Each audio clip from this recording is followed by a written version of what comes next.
turn it over to Sonja, and she'll take it from here, and I look forward to hearing.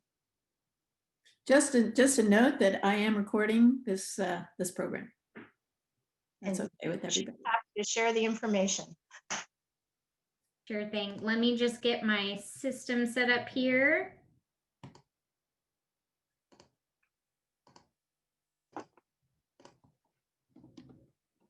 All right, so thanks for joining having me, I should say.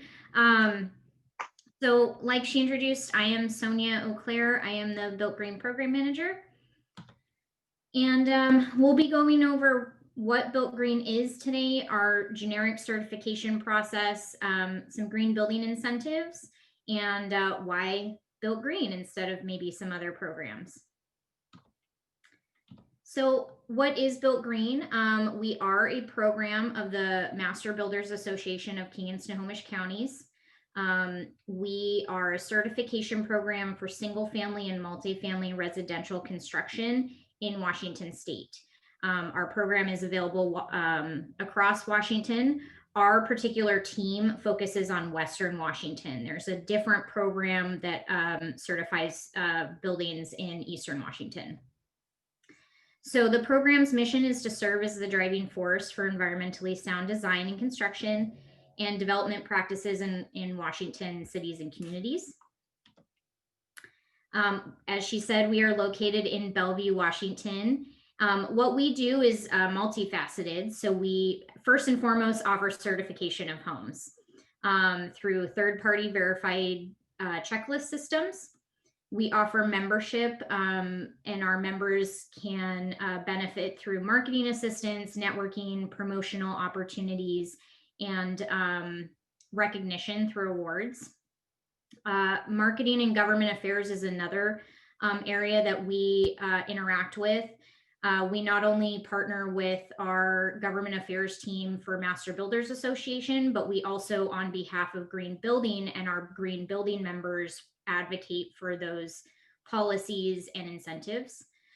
And we also provide marketing to really promote those policies and incentives. We serve multiple counties right now.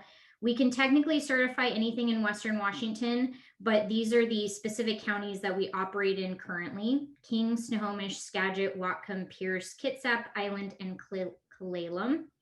And we are in the process of also adding Thurston County to our list as well in the coming year.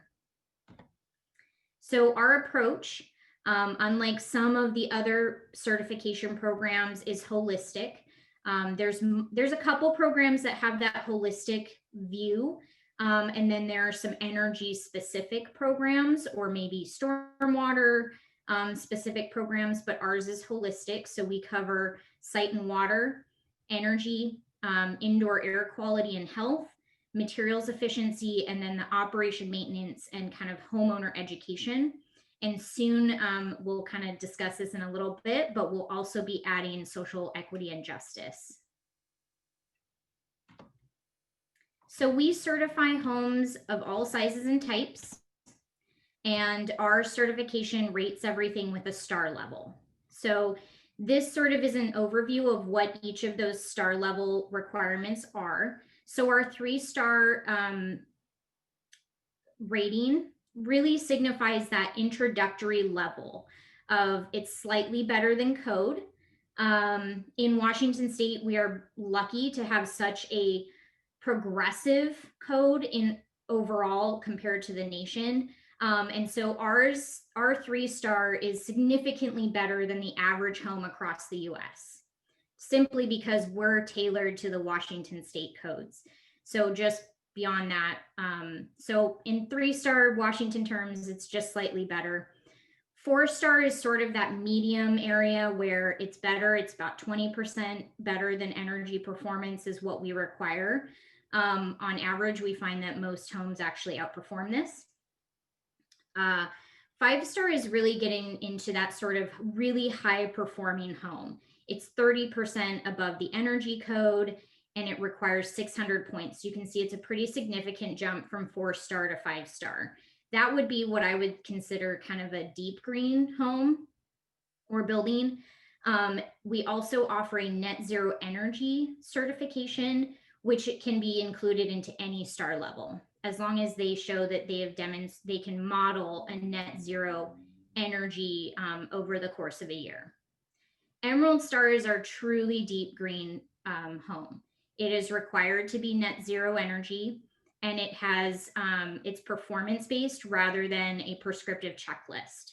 It's sort of a, you meet these requirements or you don't get it. If you don't get all the way to an emerald star, you're most likely a 5-star. We have about 24 emerald stars in our entire portfolio. So you can tell it's a really high threshold for performance, and we're still striving to get more of them. So these are the last 10 years. So as Kathy mentioned, we are celebrating our 20th anniversary this year. So our program has been active since 2000. But this is a snapshot of the last 10 years. And so you can see our certifications over time has definitely gone up significantly. We certify on average per year about 850 to about 1,100 projects a year. And really the certification amounts depend on market factors a lot. So sometimes some of these dips are in relation to what's going on in the market. And the energy code actually does have an impact. So you can see a lot of projects enrolled in and were certified in 2016. A lot of that has to do with the new energy code that came online in 2016, or I mean in 2017 and 2018. So we had a lot of people kind of push their projects through to make sure that they weren't having to have a different checklist and a different energy code impact their project. So why do builders and our members utilize Built Green? There's a couple main points. They use it to stay ahead of code. So green builders are already building above code through our program. And so what this allows them to do is really stay ahead of code. It makes it easier to adjust to all those code changes and just kind of smooth out their operations. And can anyone else see this green line, or is that just me? No? Okay, I will ignore it then. You can see it? Okay. Let me see. I don't know why that's there. Okay, well, I will just keep going. So another reason our builder members will utilize the program is for recognition. We offer annual awards to our members. We have monthly case studies that are also helping to allow builders to market their projects and get recognized for the work they're doing. We offer marketing opportunities through those monthly case studies, as well as they are welcome to use yard signs to market on a street value that, their projects are built differently than the house next door that might be for sale. So that's one way they can utilize the program. The other is to get incentives, which we'll talk in depth about a little bit later, but Built Green is actually we work with jurisdictions to help promote and develop incentives, which then allow our builders to really cost effectively build green homes. So another aspect of what Built Green does is we do market publications. So we provide white papers that actually go back and show that our homes do outperform what they typically are expected to do. So, every home is verified based on an energy performance model. And those models need to meet a certain threshold for each star level. And what we found a few years ago when we went back and did a follow-up study is that many of these star level homes are actually outperforming those models, which is super exciting because that means they're having even more impact on those GHG and reduction targets than we had anticipated. So another thing we do is really advocate for change. I had mentioned that we work with jurisdictions to really help them either develop incentives or communicate between them and builders, sort of where we can kind of find those pain points and maybe find solutions to promote green building more in their communities. So we actually, through both our team and our government affairs team, work with those jurisdictions to write and provide feedback on those codes and incentives. So certification process, what does that look like? Every program kind of has their own process and theme. So some of the other programs that you might have heard that we are similar to is LEED or Living Building Challenge. If you don't know what these programs are, I recommend looking them up. They are also the other holistic sort of green building programs that certify homes and commercial spaces. And, you know, they have their own process. What I like about our process versus theirs is ours is very simple. It's voluntary checklist. So you can kind of, each project and builder can pick which strategies are most cost effective and most applicable to their site and their community. So the certification process is multi-step. First, and this is generally from the builder working with a verifier.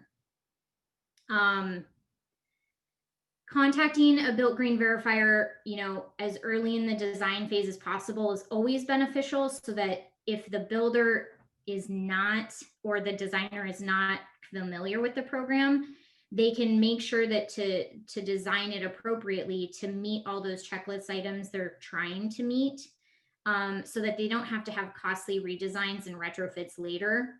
So that's always my first key tip. But the certification process is essentially, you are going to sign up as a member, enroll your project, pay the enrollment fees.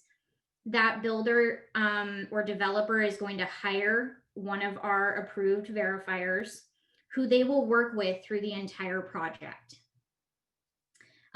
Those verifiers provide a preliminary checklist report, they track the green features, and they gather the documentation required for verification.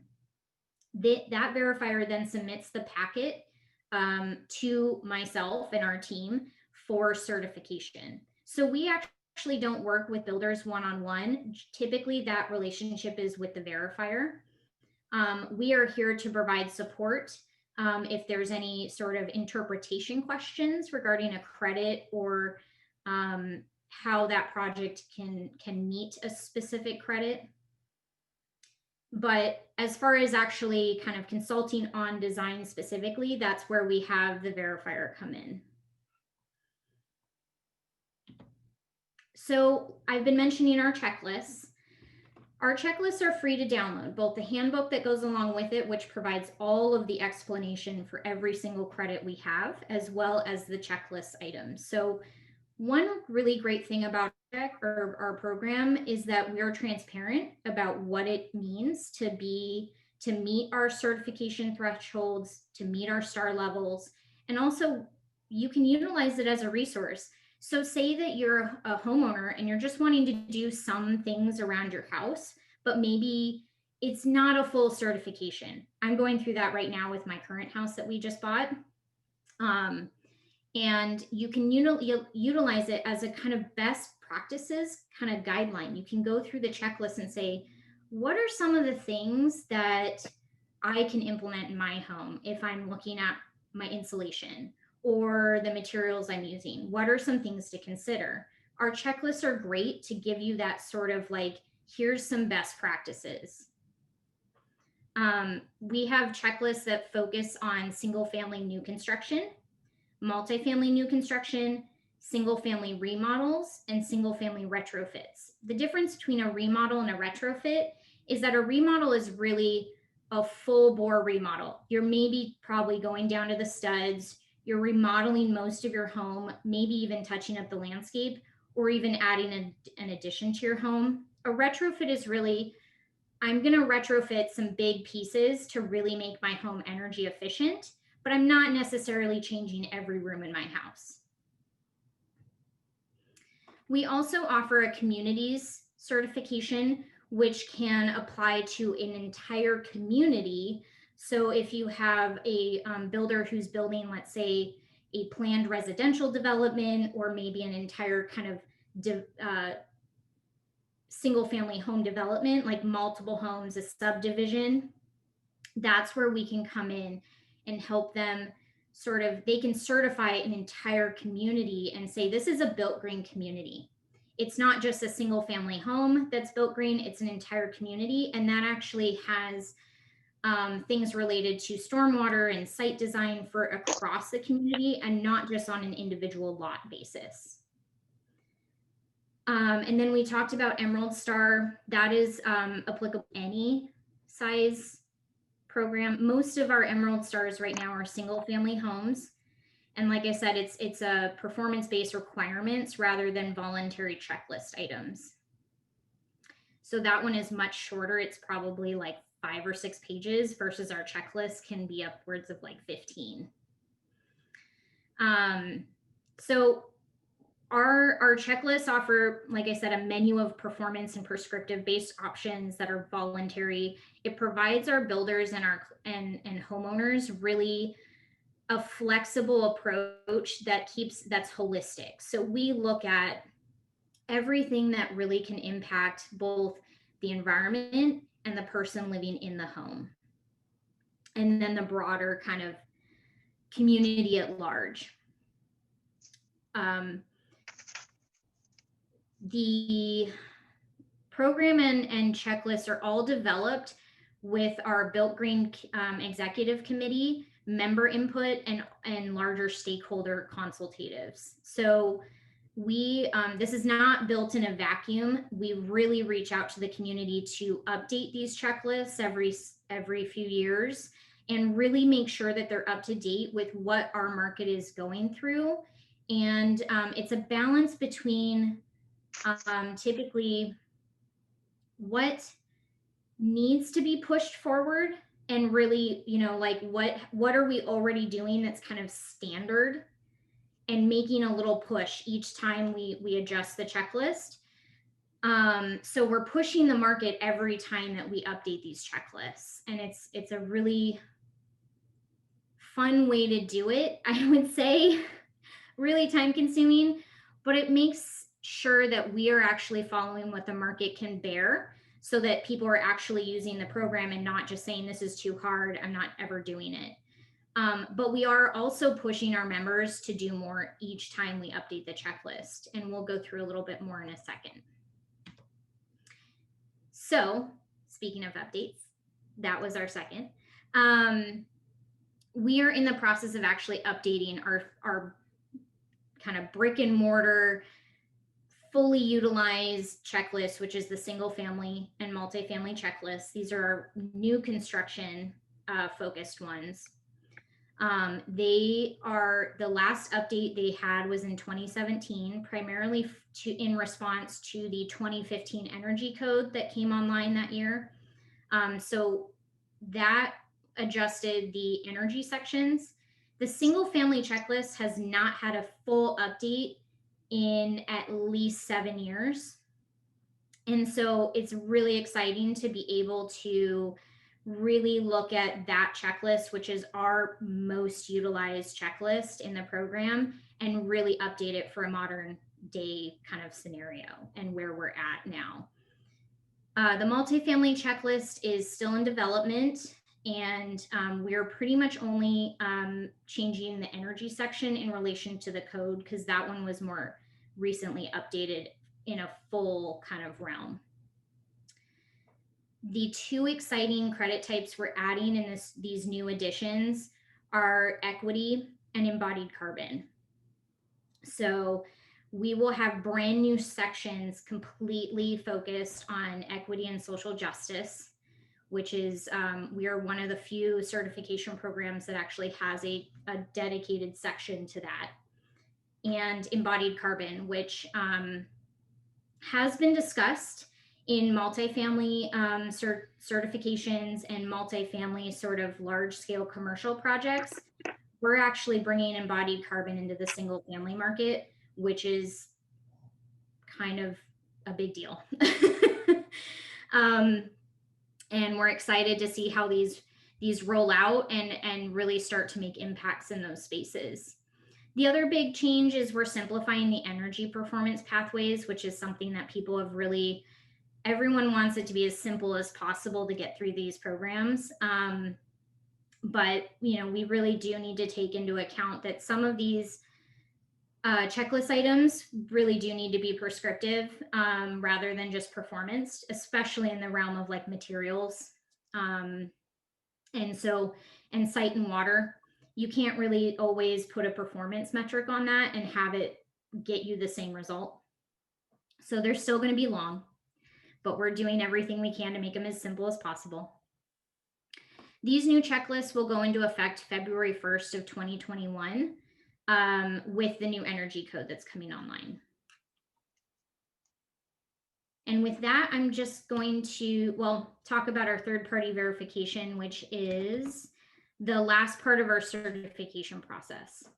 So we have 20 Built Green approved third-party verifiers. Our verifiers need to get approved by our program to be utilized, and we have quality control measures to make sure that our verifiers meet a certain standard as far as their education background and experience. The earlier you contact that verifier for the project, the better.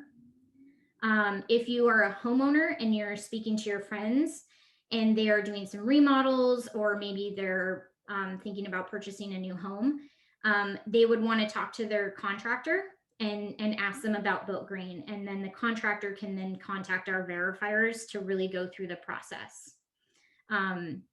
That's one of our big drivers, is just customer demand. If you ask the contractor, you know, can we do a Built Green certified project on my home? Can we get it certified? They may have heard of it, they may not. And if the customer asks, you're more likely to get that project certified. Our Built Green verifiers assist with design consultations, Built Green checklist questions, tracking those features. They document through site visits. So this is sort of the quality control measures that they are required to follow. They then complete that certification packet and submit it to our team for certification. And we charge for an enrollment fee, which is fairly minimal, which is a per unit, sort of per home fee. The verifier itself charges a consultant fee for their verification process. Since they are independent of us, I can't really give you a cost of verification because that's really typically based on project size, and it's verifier to verifier has their own pricing structure. So that's the third-party verification of our process.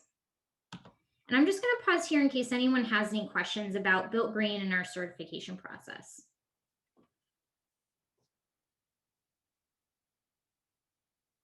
Barbara. Do you have a list of contractors that are certified through your program? Or Yes. do we? So we have a searchable directory on our website, and you can search for product vendors. You can search for specific types of installers. You can also search for remodelers versus like new builders and general contractors. Okay, thank you. You're welcome.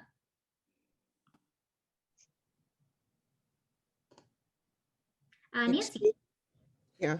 Could you go into a little bit more of what you'll be doing with the equity part of this? How will that be evaluated? And Sure. We're still working out some of those details, but some of the credits we have in development are related to some of the older credits we had originally are getting moved into that section. So it's inclusive design, universal design features, stepless entry, aging in place, different inclusionary design features.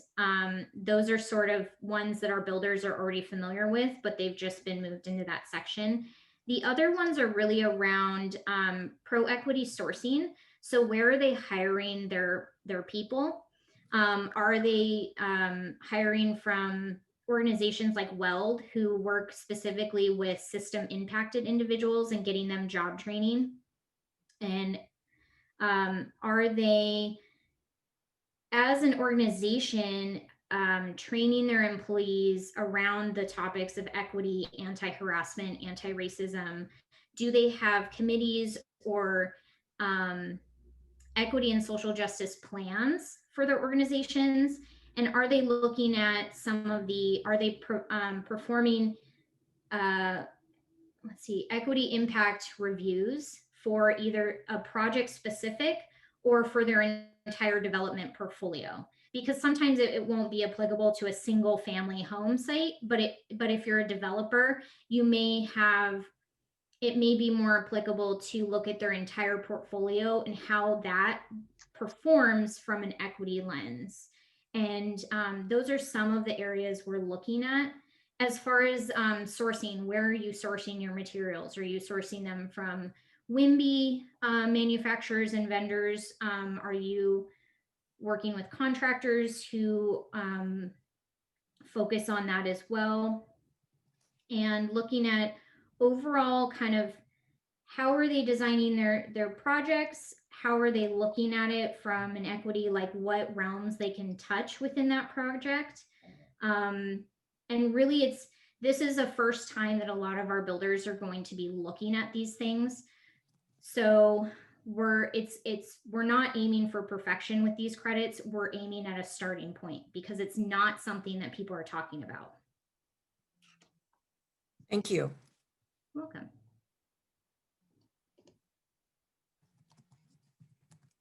Wendy has a question. Go ahead. Yeah, I came in late, so you may already have covered this, but what is embodied carbon? Oh, sure. Is it material based? Yes. So I will clarify that. I did not already say that, but embodied carbon. So a lot of people think of emissions carbon. So that's sort of what a lot of the energy code and some of those goals are focused on right now. It's the operation emissions. So when you turn on your furnace, there's, emissions from that furnace. Embodied carbon is the entire carbon it takes to build that building. So all the carbon it takes to build your walls, to have in your foundation, that is the sunk cost, essentially, of carbon for that building. So when we look at embodied carbon, one of the easiest examples is to consider is that embodied carbon, if it stays in place, is not getting put out into the world again, right? So remodeling a home versus tearing it down and releasing all that embodied carbon. And by releasing, I don't mean it's like off-gassing. It's the fact that you're having to build more, which takes up more carbon. So remodeling a house is always less carbon intensive than to demolish a house, throw it in a landfill, and then build a new one. In a more environmental kind of parallel, it's the same thing as having a tree versus cutting that tree down. So the tree has embodied carbon because it's sucking carbon from the environment and it's holding it in its trunk and leaves and pine needles and all of that. Once you cut down that tree and burn it for fuel, for example, you're releasing that carbon back into the environment. So that's the idea around embodied carbon. Thank you. You're welcome.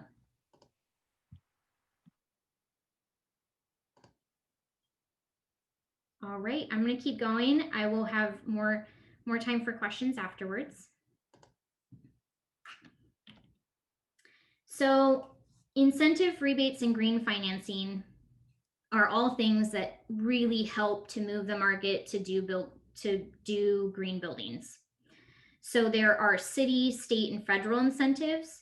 There's utility rebates, and there's green building financing, which deals more with lending rates and clean energy loans. These are all going to play in different ways depending on the project and where you are in sort of the building process. These are all designed to help offset the costs of green building, and in particular, during a builder's learning curve. So going from being a code builder, so just meeting code, to doing high performance or high energy efficiency, there's a learning curve involved. You have to kind of change who you're buying from, you have to change your design. And so that there's this learning curve that kind of increased the cost of doing that. But once you sort of get your, as I like to call, your recipe, those costs sort of even out, and you don't see that, you kind of lessen your costs over time. So Built Green, we actually, like we mentioned earlier, put incentives in place.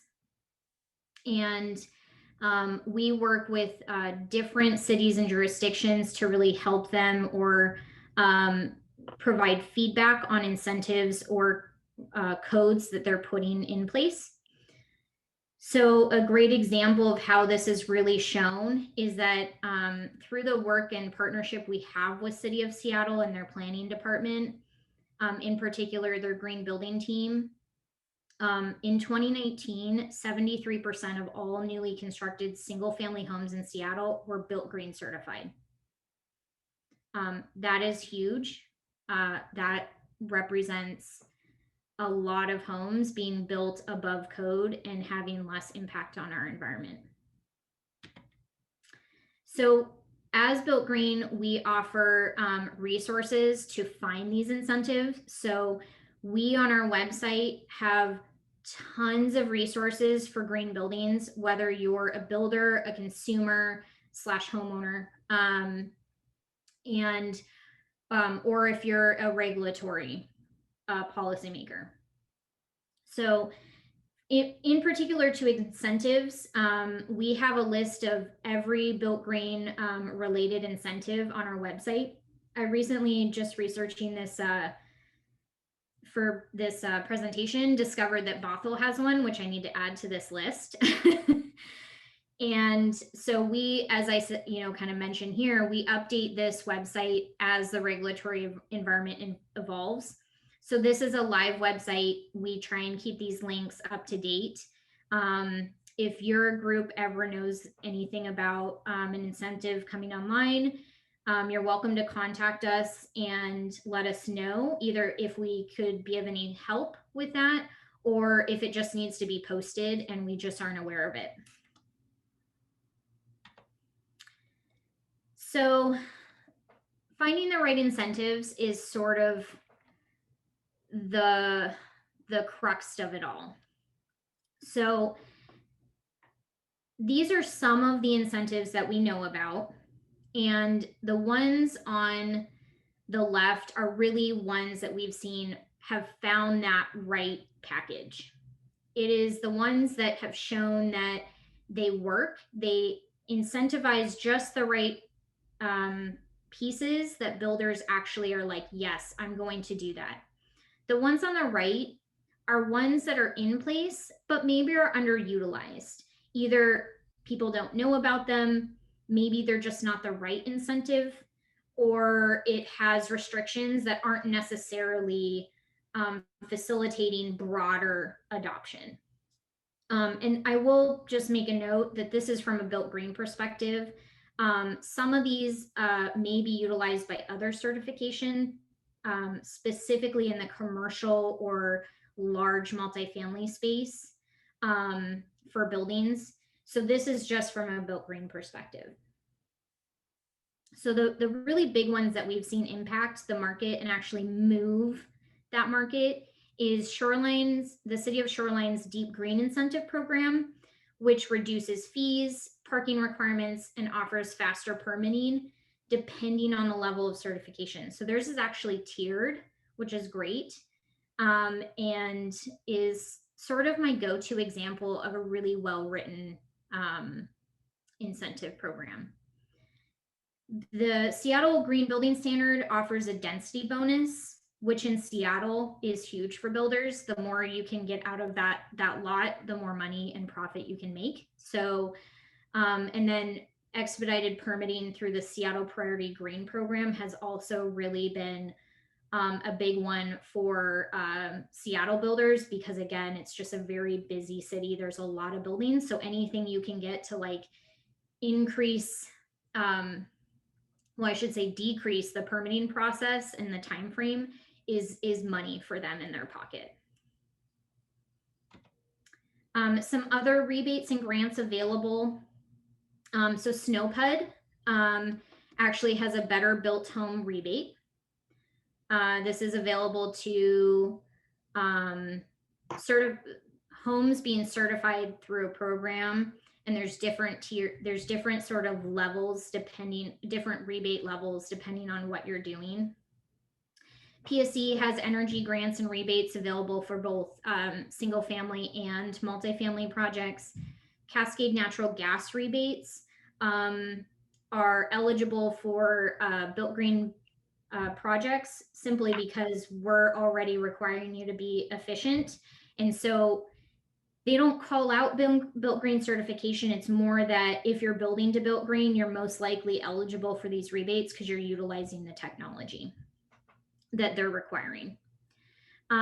Saving Water Partnerships has water saving upgrade rebates in relation to mostly irrigation. And there is a federal energy efficient tax credit available for residential properties. It's about $2,000 per unit. So this is really big for builders, because essentially any project that is certifying through an energy efficiency program is eligible for $2,000. And when you're talking about an apartment building or a townhome development, $2,000 per unit is pretty big, and that's a lot of money in their pocket. So that's heavily utilized by our building community. From a financing side, Washington State passed a CPACER legislation, I believe this year or last year. It was HB 2405. It's a statewide, basically, policy that allows counties to adopt CPACER programs. And CPACER, if you're not familiar with that term, stands for Commercial Property Assessed Clean Energy and Resilience. What CPACER financing does is allows property owners to access financing for green improvements on their buildings. So and the statewide legislation basically allows CPACER programs to exist, but each county needs to adopt their own program and develop and run their program. So it's not something that you can tap into right now unless your county has actually adopted and developed a program around CPACER. So that's something your group could totally work on in Snohomish County. From a homeowner's perspective and even a builder perspective, Puget Sound Cooperative Credit Union has Energy Smart Loans, which relate to a variety of energy performance improvements and financing those. They have a particular program for Snohomish County. So it's definitely something to look into if you're doing any sort of energy improvements on your home and need financing. They offer pretty good rates from what I saw. So this is kind of what I mean by finding that right incentive package. So I took a snapshot comparing, our most active counties in the program, and then compared it with Seattle, just because Seattle, I wanted to show that King County is mostly Seattle. And so as you can see, King County and Seattle are the bulk of our certifications in the program. And that's because they have found that right package of incentives. There are significantly less incentives available in these other counties. Snohomish, I could only find 2 examples. And in Whatcom, I don't believe they have any. And Whatcom is pretty much one builder doing all of that, and maybe a couple others. So this is sort of, what does it mean to have the right package is where you see these numbers jump. And then if we want to drill down into specific Snohomish County cities, so Bothell has a reduced parking requirement for any built green 3-star or higher near downtown transit districts. So that's where we've seen most of the Snohomish County buildings. This Linwood bar, I just want to point out, and again, this is the last 10 years, that 40 projects is actually one development. So it's a little bit misleading, but that 40 units is one development over the last 10 years. And you can see these other ones are much smaller, as far as Monroe has a few projects and Snohomish had a few projects.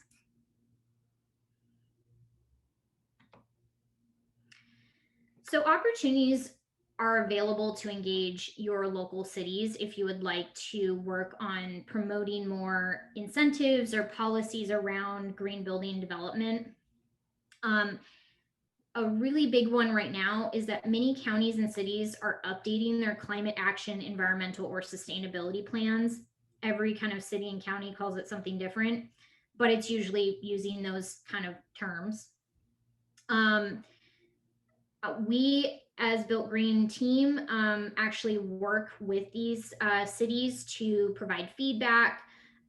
We coordinate roundtables to help them hear from builder members and the building and market to really understand which ones are going to work for them and which ones aren't. So for example, we're actually coordinating a roundtable for Thurston County in a couple weeks, where we're going to be asking builders what specific types of incentives of, sort of these lists would actually be something that would get you to do a green building, to build a green home. And so those are activities that Built Green actually helps to coordinate and helps cities really kind of partner with us to promote green building. So here's an example. Bellevue had some open houses. They had and these are all digital because it was just this year. They had open houses. They had, what else? Open meetings. They had feedback online that you could submit. City of Kirkland is also updating their master plan pretty significantly. The gentleman, David Barnes, who is working on that, is actually on our executive committee. So, we really partner and have stakeholders that are from both excuse me, public and private kind of input into our program. The great thing about having green building certifications in these sort of climate action plans is that those certifications address multiple goal areas. Because our certification is holistic, it looks at transportation and having people live in walkable, high public transit areas. We're looking at site and water conservation, which address a lot of climate conservation goals. We address social equity and affordability through incentivizing checklist credits for those. We incentivize through our credit checklists, materials efficiency and waste reduction through the construction industry. So a lot of these goals, which are what these climate plans look at, can be addressed by one certification ultimately. Now, we're not saying that we're going to solve all the city's problems, but buildings are a really large part of the energy performance of a city and the embodied carbon and ultimately the impact on the environment. So, just having your buildings built to a green certification is going to take a large chunk out of those goals and to help them meet them. If you are doing more policy research for your area, I highly recommend a few resources. So the Shift Zero Toolkit, which I contribute to, is really a zero carbon buildings policy toolkit. It is a very lengthy document. I think currently it's about 60 pages, and it really goes through all the different policy toolkit options that a city could explore to really drive zero carbon buildings. And so they really try to provide all the different types of incentives and code policies and present them in a way that a city could understand them, and then sort of pick which ones really fit with their market. Another one to be aware of is the database of state incentives for renewables and efficiency, with the acronym of DESIRE. And that is a searchable database for incentives, specifically tied to mostly energy performance. But as a homeowner, this is something that you could look into as a resource for, is there an incentive or rebate option available for my project? My other big recommendation is always check with your utility before doing any sort of improvements on your home, because they typically have some sort of rebates, whether it's for a washer, a fridge, your furnace, induction stovetops, multitudes of things that can help upgrade your home. A lot of utilities have rebates for those that are available to consumers upfront. You don't have to be like a builder to get them. Another policy resource is the Master Builders Association of King and Snohomish Counties Government Affairs team. They are the bridge between our building community and basically Olympia and city councils. They are an amazing resource to access if you want to talk policy and sort of get advice as far as what's going on, where are like the concerns, and from a building perspective, like a builder's perspective, what will work and what doesn't. I will say one of my biggest things is builders like incentives. They do not like code. So as you know, sometimes code needs to come in to really bump up the floor, that minimum development. However, you are always going to get more pushback from the building community with a code versus an incentive. So we highly recommend incentives over codes, just because incentives are more flexible and incentives are perceived in a more positive light and don't provide as much pushback.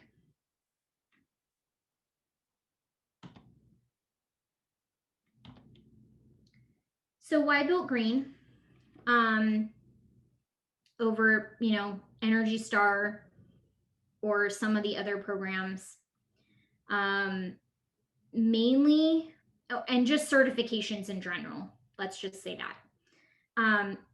Even with increasing requirements of the Washington State Energy Code, which happens every 3-ish years, depending on code adoption, the state is still not meeting its reduction goals. So what that means is that to meet our ultimate goal in 2050, those energy codes are going to have to get harder and harder exponentially at this point, because we're not even meeting our current reduction goals. So from a builder standpoint, if you're already building beyond code, that, later on, you won't have to play as much catch up. And our program is assisting the state in those reduction goals, versus just following code. Because, we are aligning ourselves with local jurisdictions and incentives, we are a possible compliance pathway, which is easier for builders to get behind. And that way it's like, you're not trying to go after an incentive and you have to like play matchup and figure out, does this certification match with this incentive? Generally, we are listed in those codes or those incentive programs as a compliance pathway. Also, our checklist is pretty straightforward. We write it in clear terms, and we have very clear documentation standards, and our verifiers are well versed in those standards and make the process as easy and straightforward as possible for both the builders and the homeowners if they're involved in the process.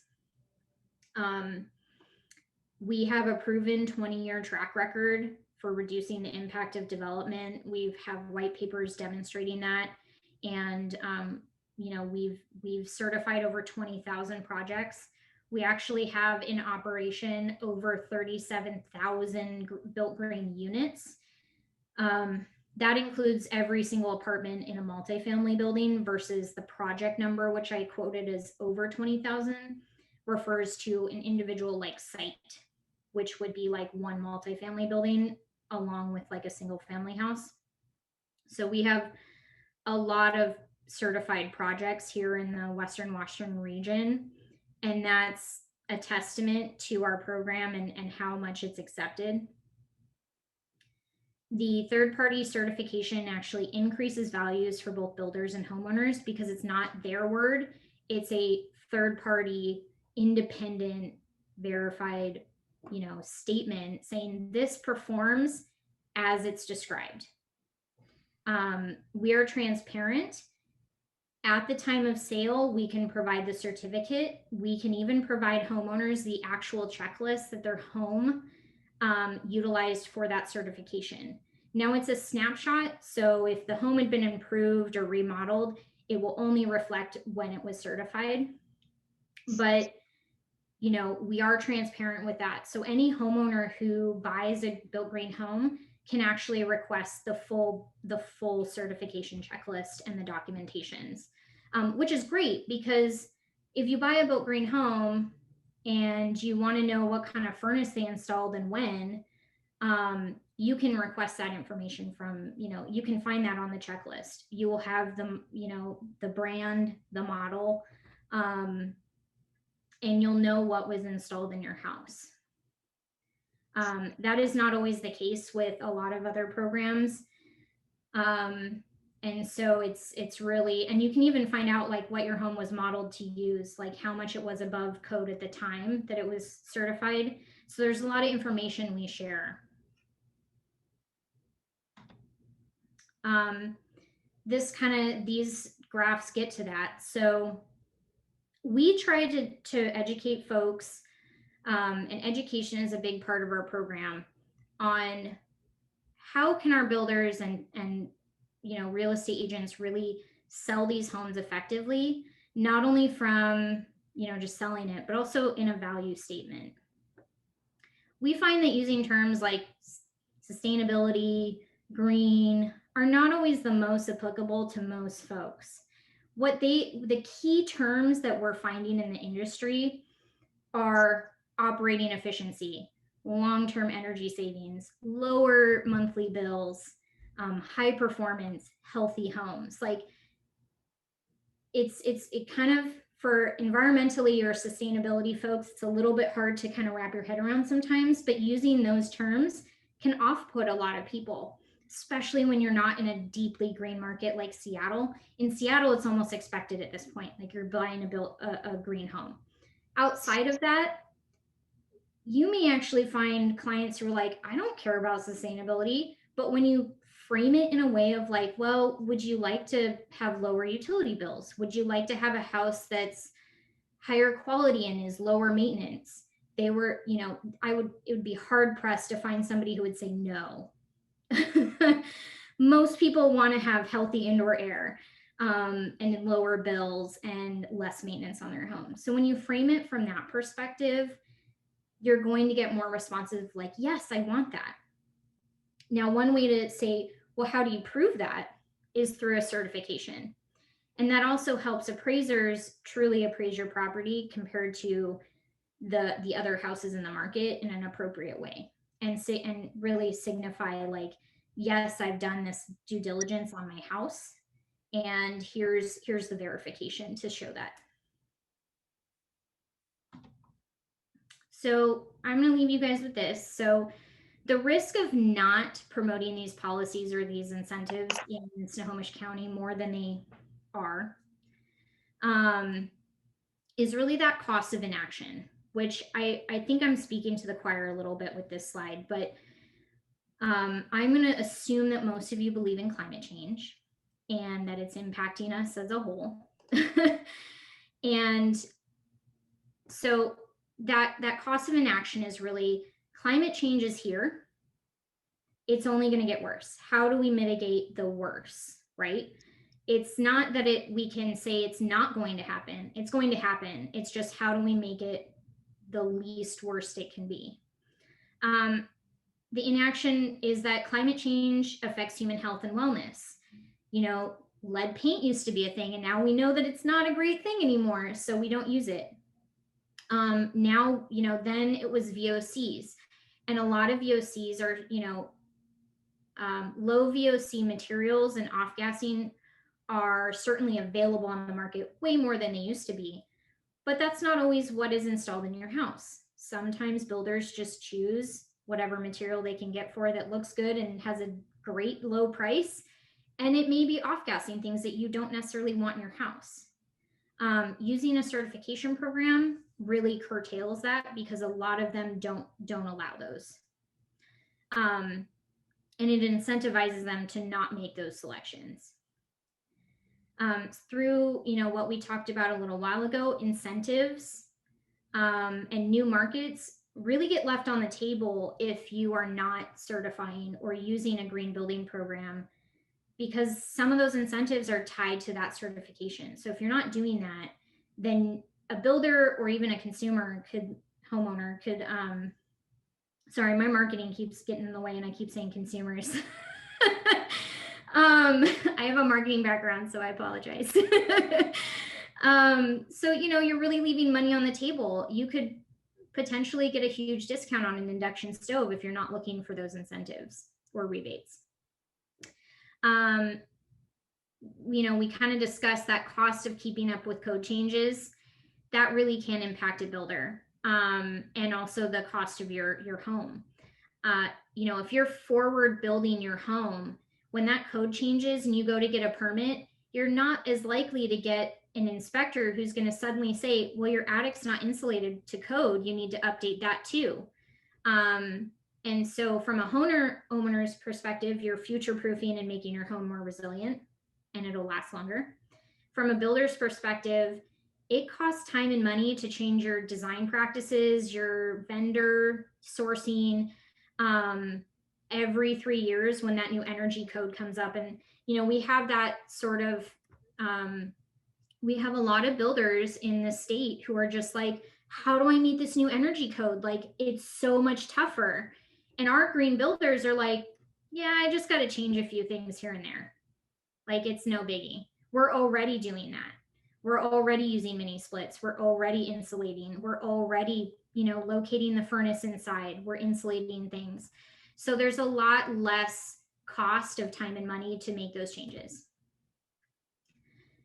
In terms of another balancing of risk, you know, the market is unpredictable and uncertain, right? Given economic times, we've seen that especially this year.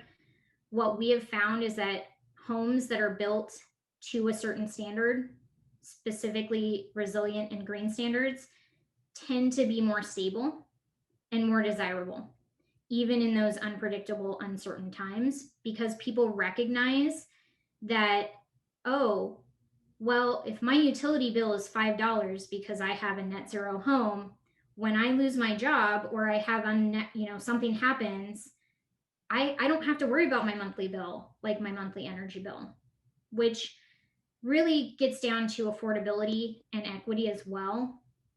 You know, there's lots of studies and reports about how some of the most disadvantaged communities have the highest utility bills because their buildings were built at such a low quality.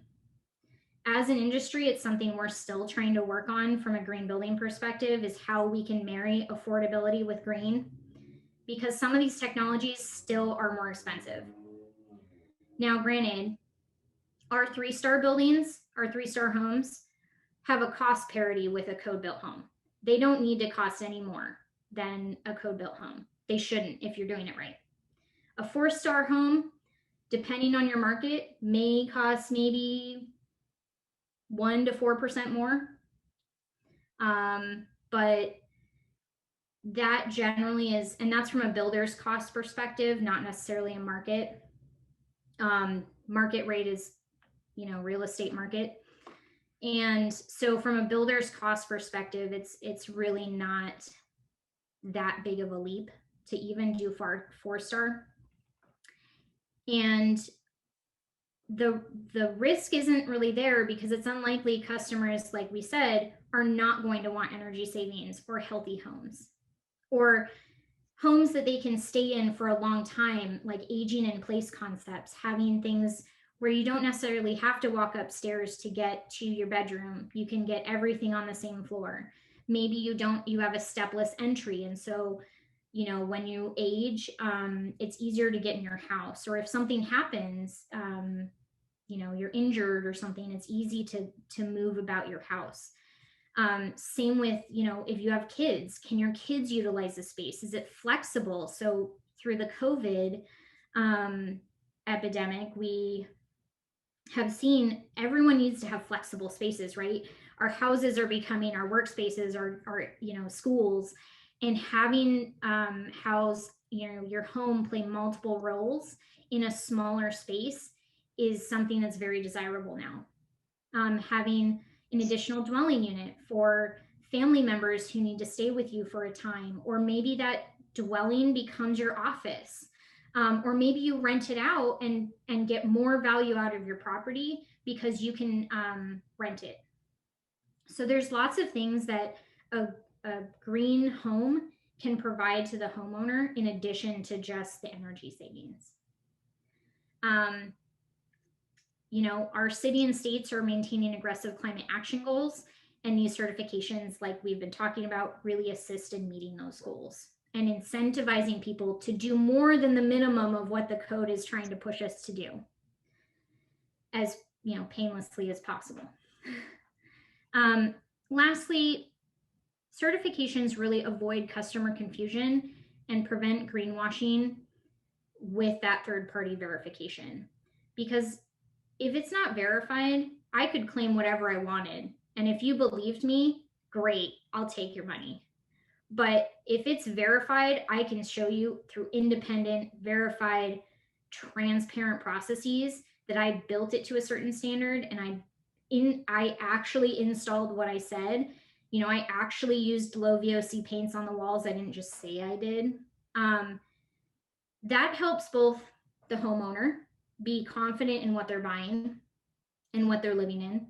And it helps our builders because as an industry, we want to have value and we want to have really quality assurance that what we're doing is what we're, you know, saying we're doing.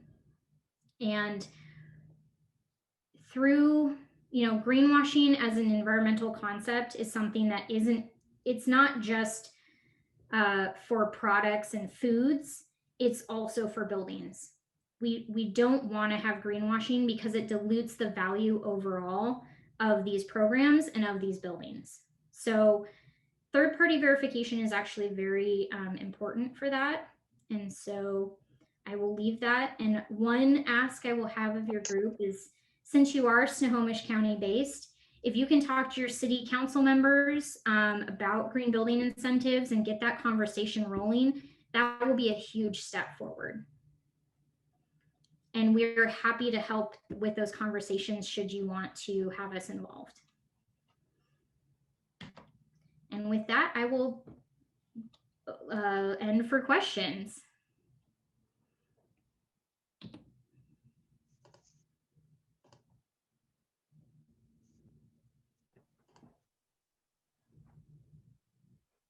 Wow, I really want to say thank you.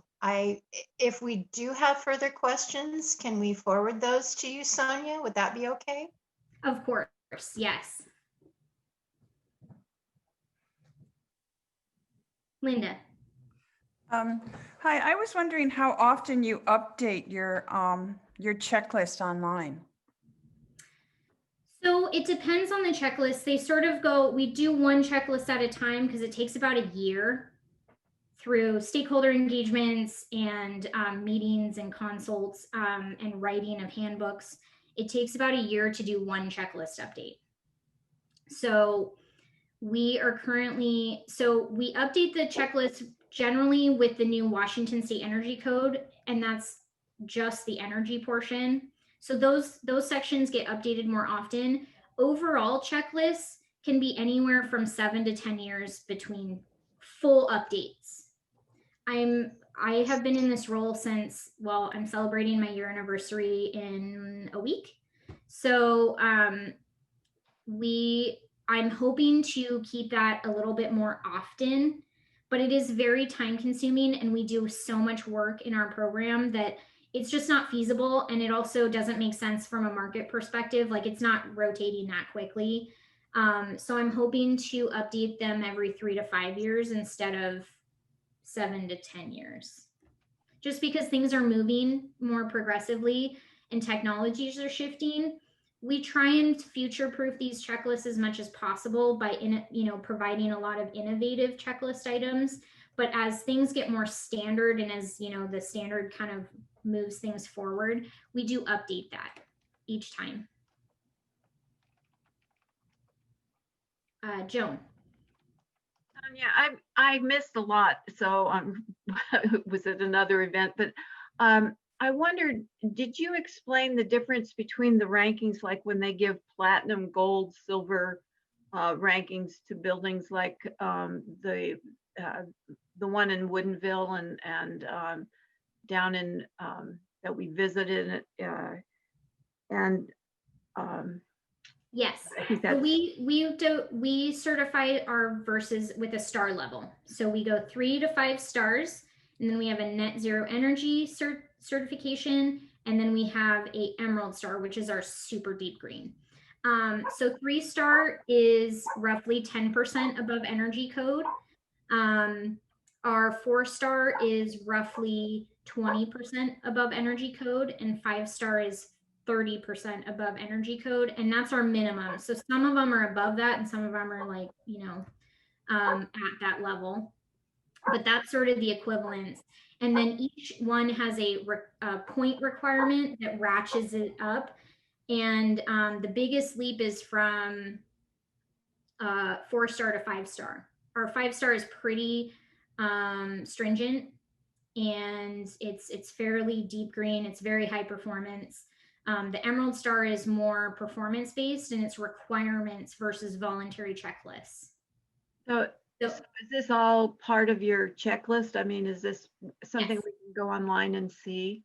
Yes, all our That part checklists you and explained handbooks. earlier. Yeah, no, okay. And so who does, your group actually does it, the points and certification? They're the ones that go out and evaluate whether or not this reaches the 5-star or the 3-star or? No, so we use third-party verifiers. We approve them, so they have to be approved by our team. We have 20 of them that are approved in Western Washington, and they are the ones who actually work with builders to verify all the items and submit the documentation. Our team is more, we check those verification packets and issue the certificates. So we verify the verifiers. Thank you so much. Just learning tons here. I see Julie over there. Julie, you're going to have to unmute.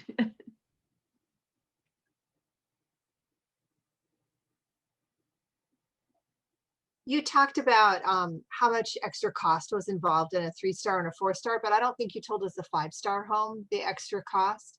Yeah, so that's really dependent.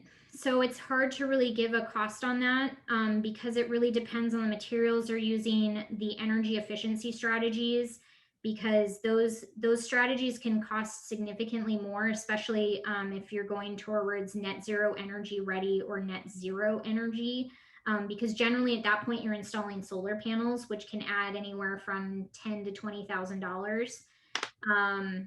But I would say also I don't have as much pricing data for 5-star versus 4-star because the bell curve is like 4-star is really high on the bell curve, and then 3 and 5 are sort of lower in that bell.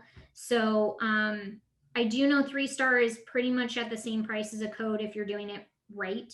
And then 4-star is slightly above probably a code built home, just because, and it may not be, it depends on the builder, it depends on their experience, and it depends on, again, are they installing granite countertops? Or are they doing paper stone? Are they doing cork floors, which may be $3 a square foot versus tile, which could be $10 a square foot? So There's too many variables to really say on a general basis. On average, what we've seen in studies, and this is more national data, is about actually, I take that back. My builders who are building super high performance homes who are doing 5-star and up, their added premium is about 4 to 6%, and that's for net zero. Okay, and then how does, when we built our house that was built as a super good sense home, how does that compare to these star ratings now? Do you know? I actually don't know what that program is, so I can't really speak to that comparison. Oh, it's 1988, so it's old. Okay. I would say it depends on what, there are some homes back in the 80s, if you designed like a passive house, because the passive house program, which is an energy focused program, has been around since the 70s. And those homes perform at like 90% energy savings if they're designed right. So those can be very forward, thought out.